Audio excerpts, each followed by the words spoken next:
Hello, and welcome to the Wild Blue Podcast, perspectives on aviation lives, lifestyles, and business.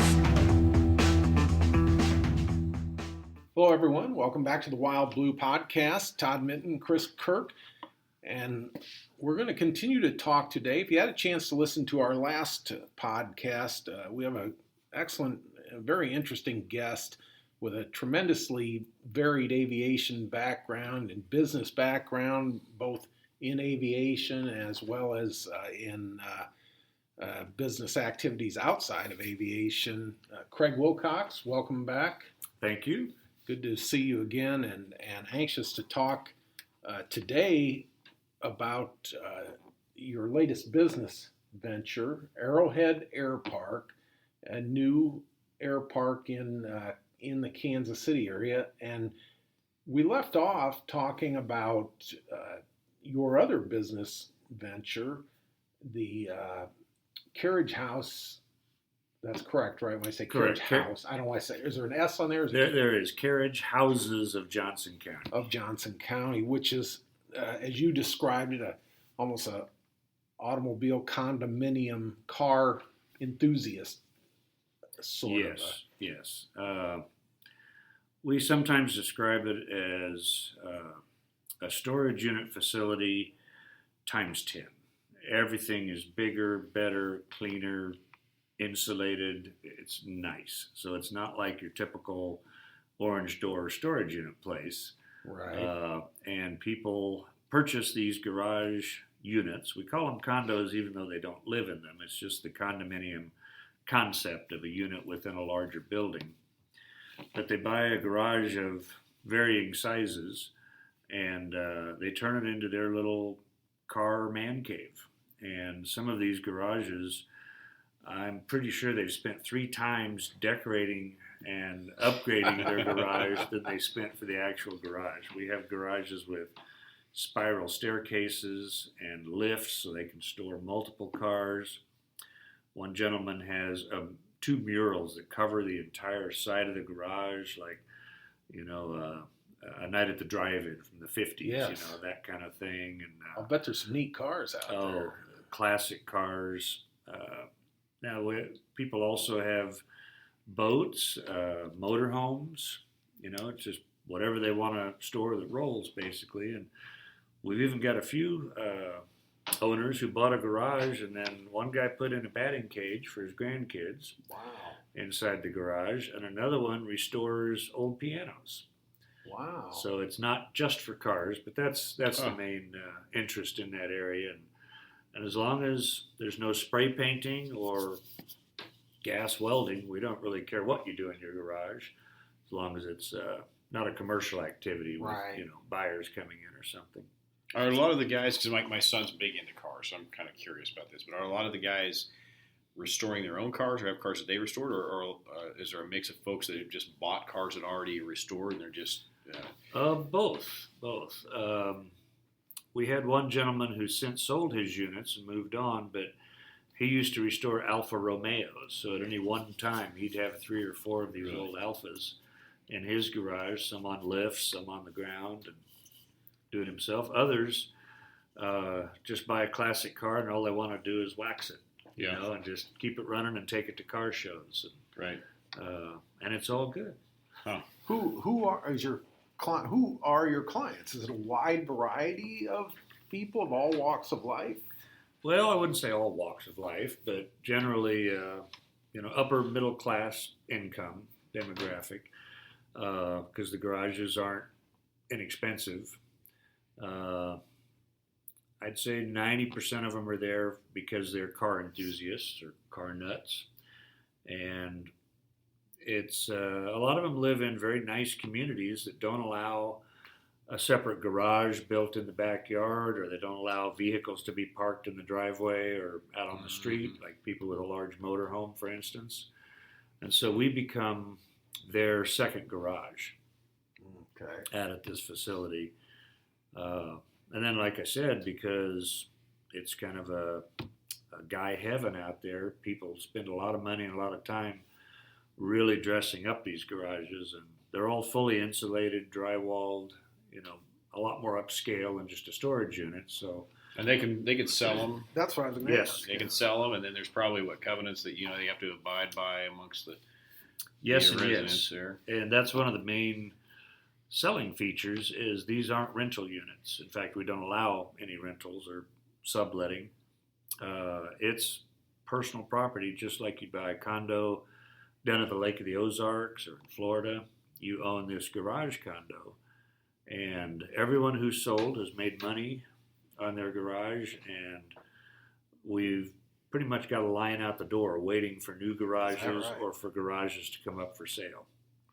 That's So it's been very successful, but because we're all airline pilots, I won't lie. We made some mistakes along the way, and we call them lessons learned. Yeah.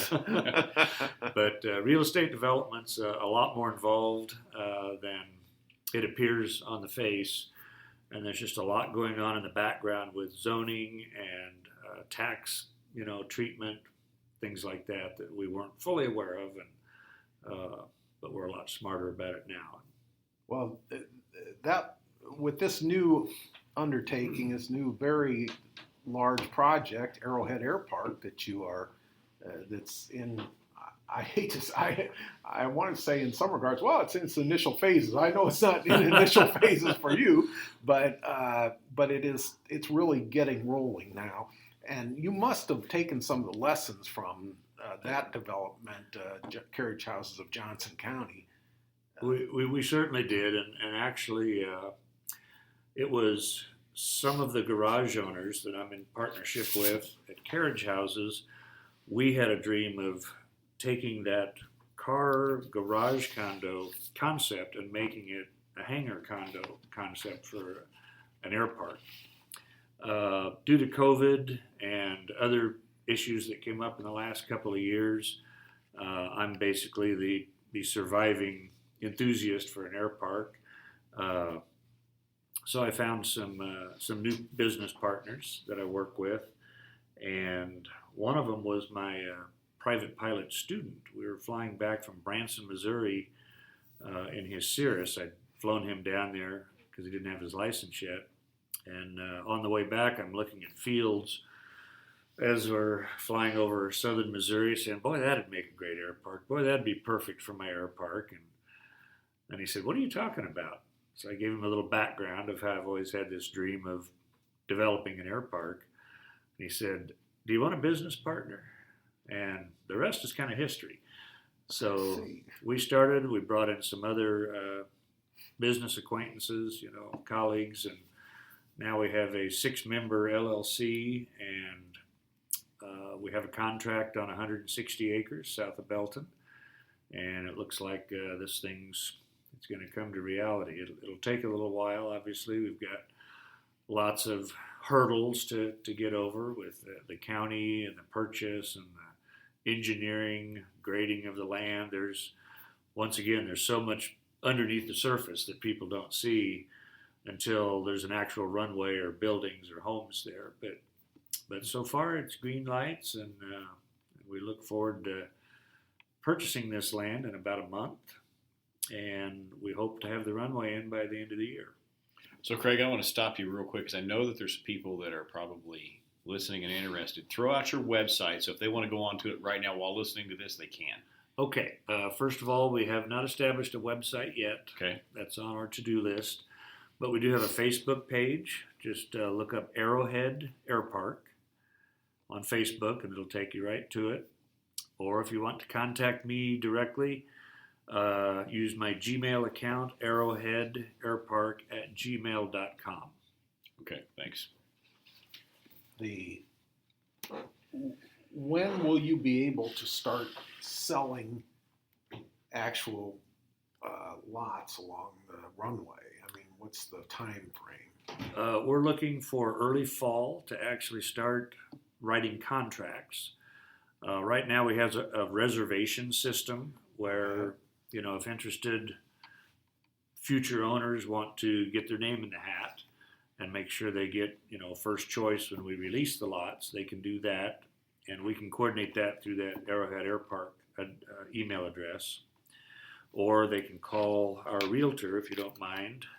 His name is Bill Brown, He's our broker, and his number is 913-244-4954. That's Bill Brown, 913-244-4954.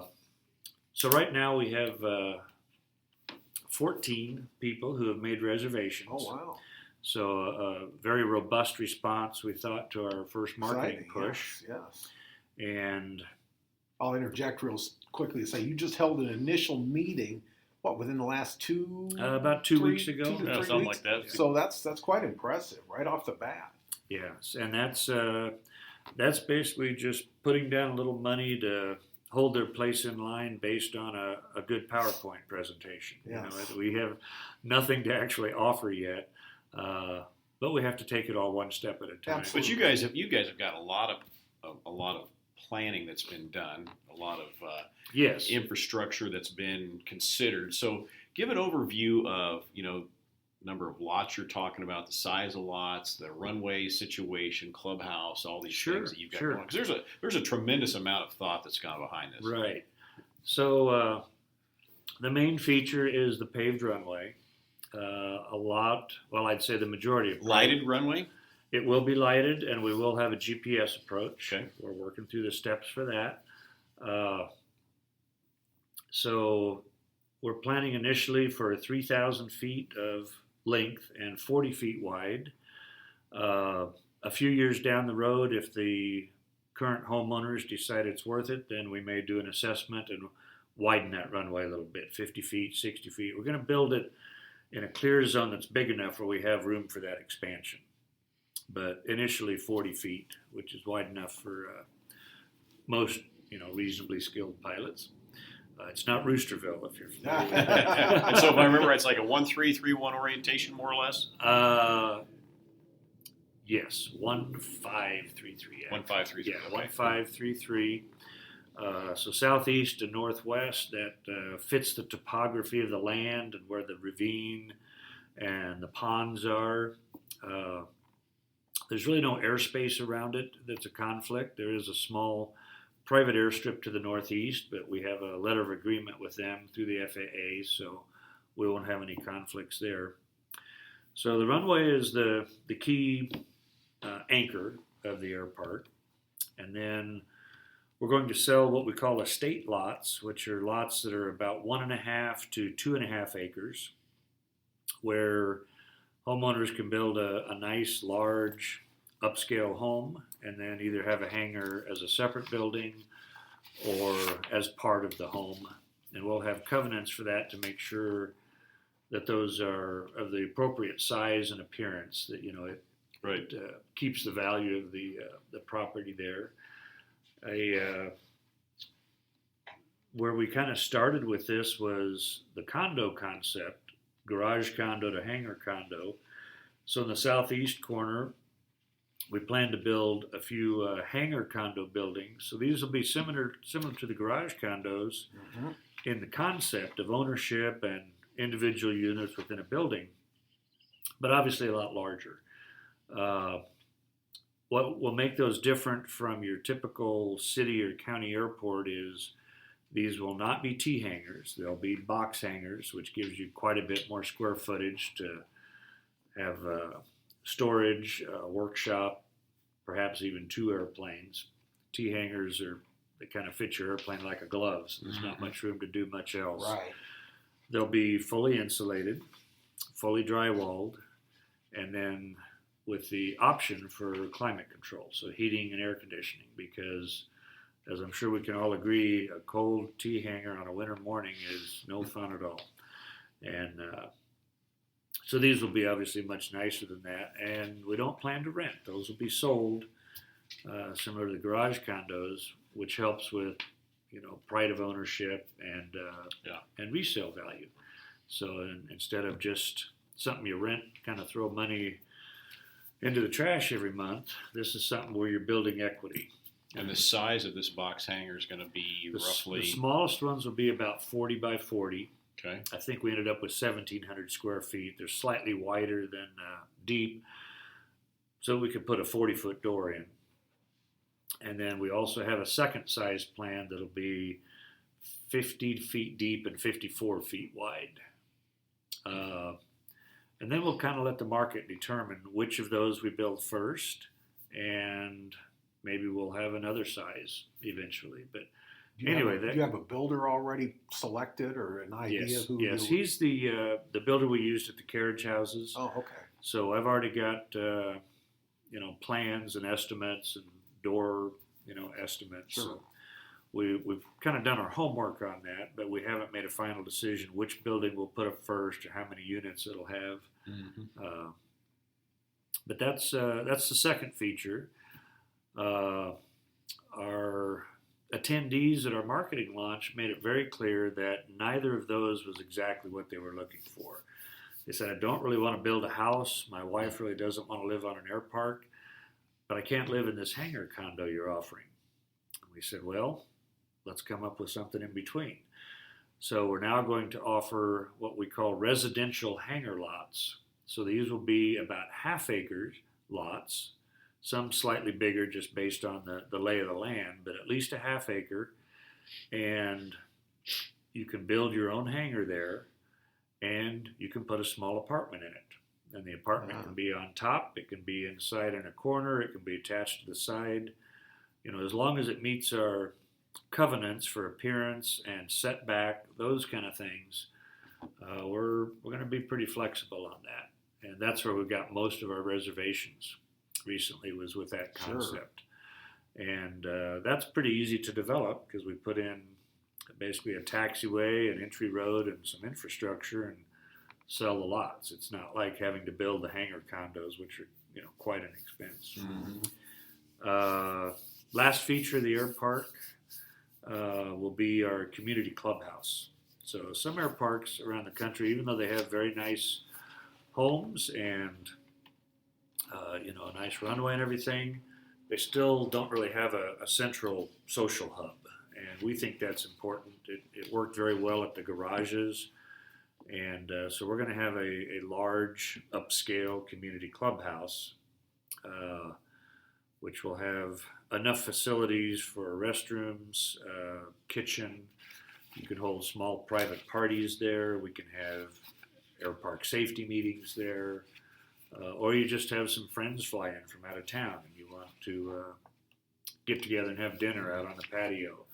So we'll have a nice patio kind of picnic area, probably with some water features. Would it be possible even like have a wedding or something? Would you envision something even that far? I mean, maybe that depends on the size of the facility and whether or not we want to make it kind of open for outsiders. Yeah, that would be. I could see the issue. Boy, I'll tell you, there's so many thoughts that must go through your head all the time.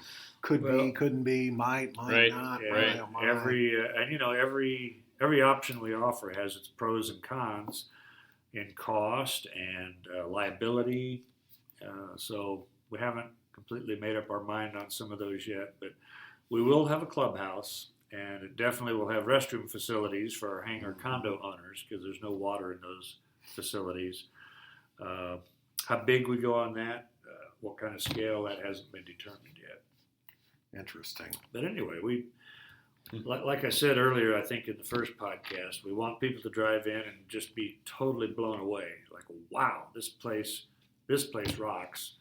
Instead of, oh, there's another row of hangars. Right, because you're going to have spouses that are not as into aviation as the other one, and they need to feel welcome. They need to feel like it's something that they can get into, and not kind of be pigeonholed into the other person's hobby. Right. Now, I'll bring up something else.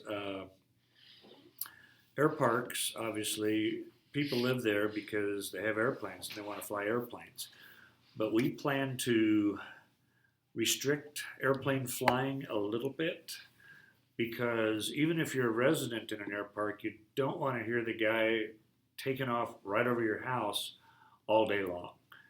And so the way we plan to restrict that is if you need to do student training or you want to do low approaches and touch and goes, go do that at a different airport. Do that at a public airport. We're going to be totally private, so it's only homeowner pilots or condo owners who can fly out of there. And pretty much it's going to be you take off, you go somewhere and do your flying thing, you come back and land. But this Airpark is a place to park your airplane. It's not a place to do flying training, if that makes sense. Sure. I'm sure we'll have a few potential buyers who may balk at that and say, I just want to buzz the field all day long. And well, I don't think we want that. We want the aesthetic of the Airpark to be more like the country club, like the golf course, where it's quiet, it's country, and occasionally you'll hear the incredibly rewarding sound of an airplane taking off, but not all day long, and probably fairly restrictive at night as well. Just trying to keep it quiet, even though it is an airplane. Well, there's enough places around where this is. If the guy wants to go out and do nothing but tear up the pattern for an hour, he can go do that. He can go do it at Lee Summit or any other number of places. There's 4 airports within 12 nautical miles of this. Right. Which brings up the location of this. Why don't you describe where it is within the metro Kansas City area? And of course, we have many listeners that are not from here. So, and talk about some reasons as to why someone should consider not only moving to like an Airpark, but here in Kansas City. What does this? And let me just say real quick, because if I'm right, at that meeting, you guys had some folks from several states away attending that meeting, didn't you? We did. We had. Yeah. At least one from Tennessee. I think we had one from Texas. And I get requests, over the email account from all over. Right. And we're marketing this slowly to start because we don't have a contract to offer yet. We're engineering out the lots. We had a sketch at that meeting, but that was preliminary. Once we lock it in and plat it with the county, then we'll have something to sell. Then we'll market it much more aggressively. And I'm sure we'll get more interest from around the country because we'll market it through nationwide channels, brokers and MLS listings that'll bring in a lot more. But we wanted to just kind of gauge the interest level before we took the next step. Sure. And like I said, the response from that meeting was robust. So that's why we're continuing. And I don't think you said, but is it 1,000? What's the amount to get a chance to buy? The reservation is $1,000. $1,000, and it's fully refundable. Fully refundable at any time for any reason. Again, because it's not a contract. We don't have something to sell you just yet. So it's just a reservation system, and the first lottery is closed. We may do a second lottery once we have lots to actually do contracts on, but certainly the reservation system is open. So if somebody wants to contact us at that email address, we'll take your money and we'll put you on the list, but you won't be drawn out of the hat from that first lottery. You'll just be next after they're done. Okay. Interesting, yeah. The location on the south side of Kansas City. Oh, yeah. So you asked me to describe that a little bit. So the metro area of Kansas City covers 2 different states. Not a lot of people are aware of that. So about a third of that is Kansas City on the Kansas side and several smaller towns, suburbs, and about 2/3 on the Missouri side. So right next to the state line, we're just inside Missouri, but we're less than a mile from the state line, just on that south side of the metro. So it's very close to shopping and upscale communities in what we call Johnson County, which is on the Kansas side, Leawood, Overland Park, Mission, Olathe.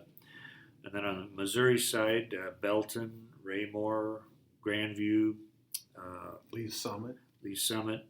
So anyone living in those areas could easily still access the Airpark and use one of our hangar lots and build a hangar or buy a hangar condo. We're very close to major freeways, so the access is easy. And I personally have been looking at land online, driving out to drive around the land and flying over the land for about the last 3.5 years. So I looked for a long, long time. This is the Cinderella property. Just everything about it is, or I guess Goldilocks, wrong fable, sorry. It's the Goldilocks property. It's just right. Yes. Because so many others were too far out to attract people who'd want to live out there, or they had high tension power lines on one end, or they had a big ravine down the middle. You know, there was just always something not quite right about it, or the size wasn't right. And this one, at 160 acres, is big enough for both a long runway and lots of development. It's close to town without being right next to suburbs and elementary schools. So it is out in the country, but fairly close to everything you'd want to get to. Well, I was shocked. I mean, I really was when I really took a hard look at the distance to what are some of the most desirable shopping areas. I just think, you know, obviously when you're talking about an Airpark, you got to have buy-in. Presumably most people are married that are doing this, and you got to have buy-in from a spouse who may like your airplane but not necessarily love your airplane. They got to have something that they want besides the runway. Right. And I Right. just feel like location-wise, this is quite impressive. It really is not far from excellent shopping and other facilities, whether you're talking about a gym or I suppose, you know, there's probably churches within a reasonable distance. There's, I don't know, there's just a lot to offer where you're at. And being on the Missouri side, probably a little bit of tax advantage overall as compared to the Kansas side. And yet you got all the benefits of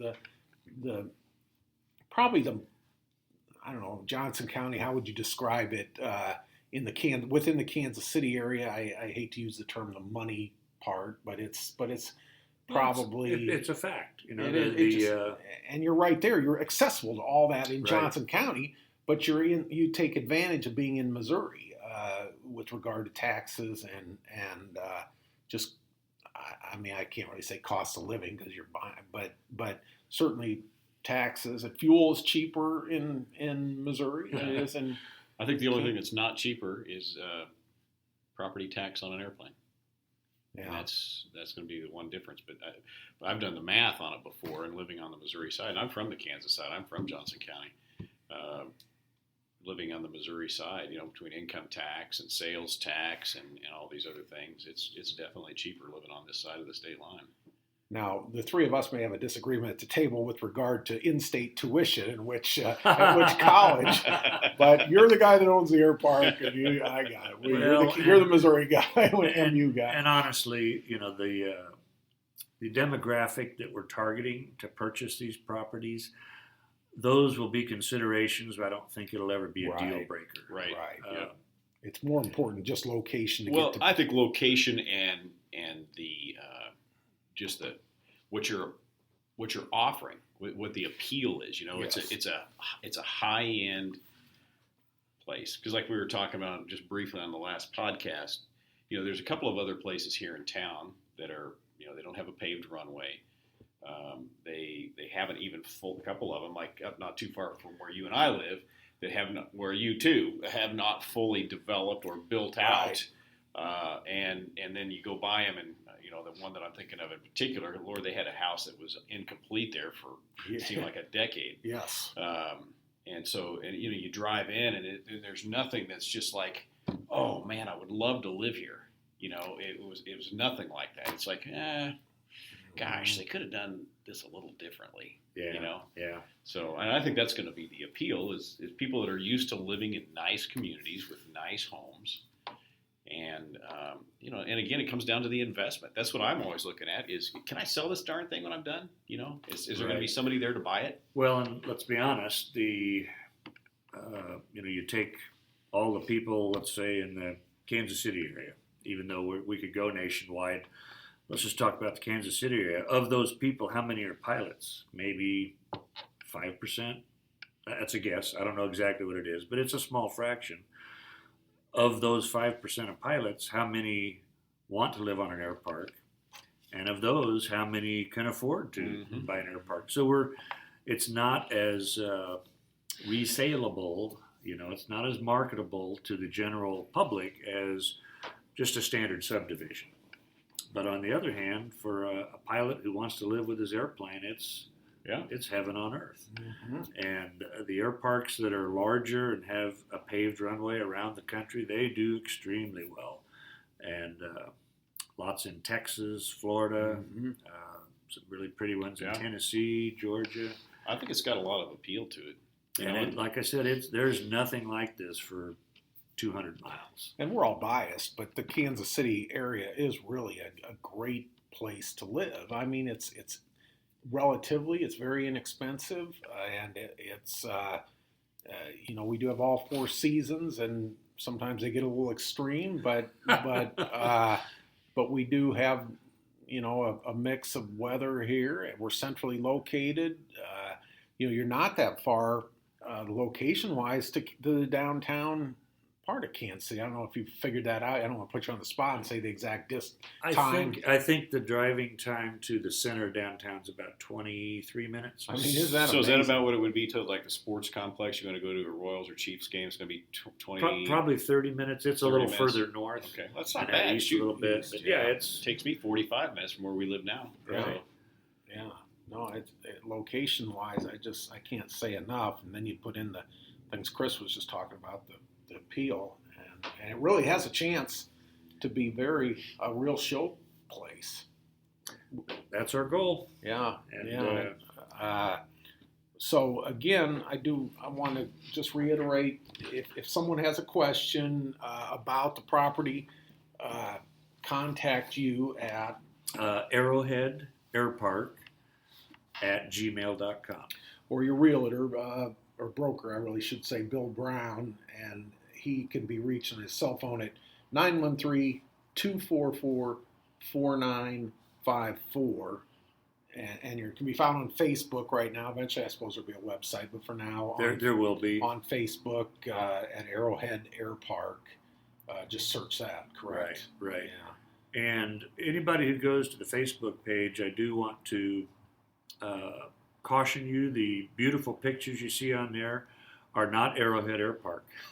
It's undeveloped at this point. Yes. That's correct. I did use some pictures from other beautiful airparks around the country as inspirational photos. But this is the time as you get in the ground floor with this. This is really a ground floor opportunity. Yes. And if you didn't have a chance to catch our earlier podcast with Craig's background, I'll spend 15 minutes reiterating. It's that long.